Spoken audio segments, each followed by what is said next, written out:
A sunny day, sipping their cold coffee were three cousins, Ayesha, Nadiya and Zara, who dreamt of seeing the whole world and wanting to enjoy their youth.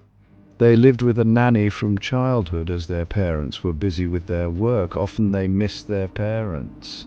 They used to stay in Mumbai and decided to pursue their graduation from Pune. Their nanny was too old to move along with them to Pune, and they had to be alone in Pune for some years till they graduated. When they browsed the houses, a bungalow struck Zara's sight. She convinced her cousins for this bungalow and shifted to it soon after. Upon entering, they heard a cawing of crows. This remained for some time, but the girls ignored it, assuming some bird might have been electrified nearby, making the crows caw. Nadiya was frightened by this sight. She believed this was a sign of a bad omen.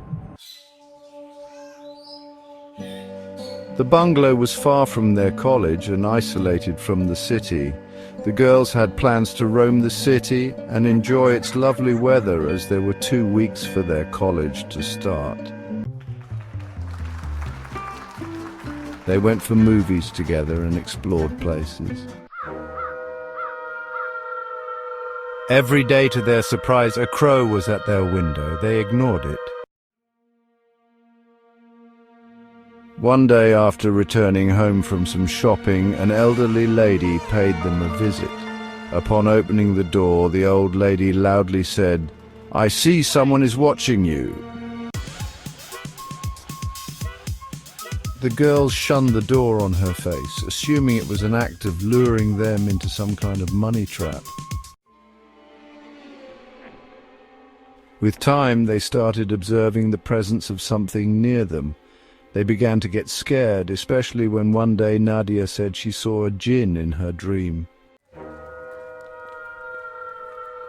Time passed by and the girls started going to their college. Every day, while heading to college, she noticed the same black crow sitting on the window, gazing into their souls. As night neared, the girls came back home after a quick walk from the nearly empty roads. They had a wonderful pizza and shared jolly discussions about their past experiences in an amusement park. They even planned to go for a long drive to create some new memories.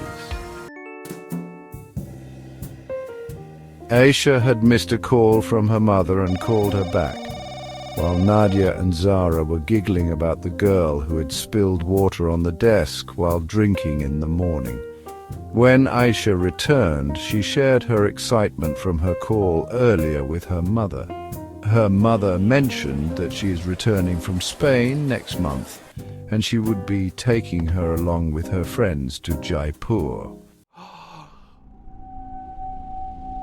Nadiya exclaimed, "That's great!" and Zara screamed at the lizard, to which all the girls ran to the corner. Zara said they should open the window and shoo it away. They all tried it, but the lizard ran away from their sight. They all had a sigh of relief. Nadiya said, "I'm sleepy," and went to her room. Ayesha was scared to sleep alone and then asked Zara if she can sleep along with her in her room. "Sure," said Zara. The night became dark and the clock ticks echoed in the house. It was 2:40 in the morning. Nadiya woke up to quench her thirst and walked to the fridge and noticed something nearby. She turned and then she saw... There was Zara standing beside her. It was dark, but she could identify it was Susie. "Zara," she quietly whispered, "Nadiya." Nadiya got chills and froze right there. She closed her eyes. She slowly opened her eyes and was frightened to see Zara right there. Nadiya was too frightened to turn and make eye contact. She then quickly ran into her room and locked the door and hid herself under the blanket. She fell asleep. Later the next day, she discussed this with the girls, but Zara denied. Zara said she did not go to the kitchen in the night. To which all the girls were frightened. They called in Kaif, who is a far cousin. He also stayed in Pune.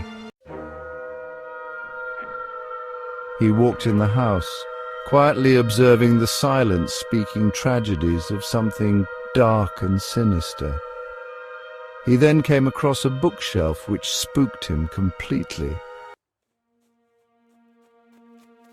Kaif ran. With fear, he was too frightened to speak, his face red and with sweat describing his fear more. The girls could not understand as to what had happened.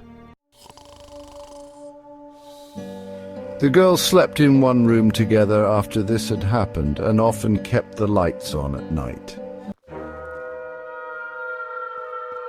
After some days, Kaif returned with a Razack, who was an Emil having knowledge of the jinns. He asked the girls to give him their names written on a paper.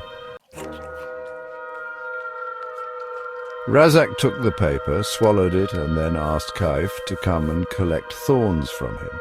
He said the thorns should be placed on the corner of every wall. Kaif brought the girls the thorns which Razack had given him. They then placed the thorns in the house. As Kaif had left, the girls started discussing about the thorns and how scary it looked having them at their home. They had not seen anything like it before, nor heard about it anywhere. In the morning, when Nadiya saw, she was stunned. She saw all the thorns missing. The girls were shocked to notice this. When they were leaving for college, Zara quickly opened her bag to check if she missed anything, and she saw all the thorns were in her bag. She screamed. Nadiya and Ayesha rushed to her and were frightened at the sight. The door slammed and all the window curtains were closed. Then a loud double voice in Arabic echoed through the room. Suraiyya Trembles. Zara fainted to the voice. The girls held onto Zara firmly and closed their eyes. They called their aunt Suraiyya, who lived in Mumbai. Suraiyya immediately left to visit the girls. She came and comforted the girls. Zara was trembling with high fever, and Suraiyya called in a doctor to visit them. The doctor prescribed Zara some medicine and said she needs to rest as her blood pressure went too low, saying he would visit in the next 3 days. Ayesha held on to her aunt and cried out loud. Suraiyya calmed her down and asked her not to cry. That night, something gruesome was awaiting them. The jinn's voice had left a haunting memory on the girls. Suraiyya and the girls all slept in the living room as they were frightened to go near the bookshelf or sleep alone. They all observed a strong fragrance from the kitchen. Fear struck the girls and Suraiyya too. Suraiyya did not show the girls she was scared. She firmly said it would be from some flowers outside. Ayesha fell asleep. Suraiyya and Nadiya were awake. Nadiya asked Suraiyya if she would stay with them longer, to which Suraiyya replied, "Yes, why not?" Suraiyya felt a bit drowsy and had just stretched her legs when a screeching sound of a metal door, as if someone is opening a door. Ayesha quickly gets up and runs up towards the terrace door. She pulls it with all her strength, trying to break it, slamming it hard. Suraiyya rushes to her, trembling in fear. Zara and Nadiya start crying. They do not have any clue what is happening and why. Suraiyya shouts at Ayesha as to why is she slamming the door, to which Ayesha replies in an angry tone, "Ayesha, move, I want to jump. He wants me to jump." A tight slap is heard and both the girls run upstairs to her aunt and sister. Ayesha is seen lying asleep. Suraiyya and the girls help take Ayesha back to bed. While they bring her, Ayesha silently whispers in a strange male voice, "Helenthkil." Suraiyya immediately drops Ayesha. While the girls are frightened, Ayesha clings onto them and whispers in Arabic, "Lil Twill one, Dunik Burk Bakus Lamulkudutin Jamil Gig." Suraiyya pulls the girls away from Ayaha quickly. Ayesha crawls fast towards the curtains and hides behind them. The girls and aunt hold on to each other tightly and start reciting holy verses. The cutlery and utensils start falling in the kitchen, and this furthermore makes all scared. The fridge door opens and quickly slams. Ayesha is seen chewing onto raw meat while lying on floor. The girls and Suraiyya run out of the house. Suraiyya calls Ayesha's mother and narrates the entire thing. Ayesha's mother says she will be coming there early and asks to hold along the girls until she's back. In a while, Kaif comes home along with the Amil Razack. Razack enters the house alone and holds Ayesha's braid and shouts, "Oh Jinn, I command you to come out right now," and then he splashes holy water onto her face. Ayesha loses conscience and falls down.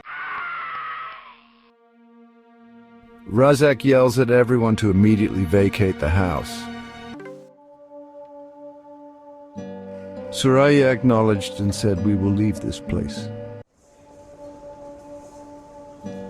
Suraiyya takes the girls along and moves to Mumbai until Ayesha's mother arrives. Ayesha often got seizures every night and used to cry in the middle of the night recalling the incidents. Her mother arrived in a few days and thanks Suraiyya for taking care after the children. She then takes along Ayesha with her to Spain. Nadiya and Zara decide to stay along with their aunt Suraiyya in Mumbai. After a few weeks, when the girls were helping Suraiyya prepare dinner, Zara shouts, "Married!" Suraiyya and Nadiya ask her what had happened and why did she yell. She replied nothing and smiled and nodded and whispered, "LQD, DTL."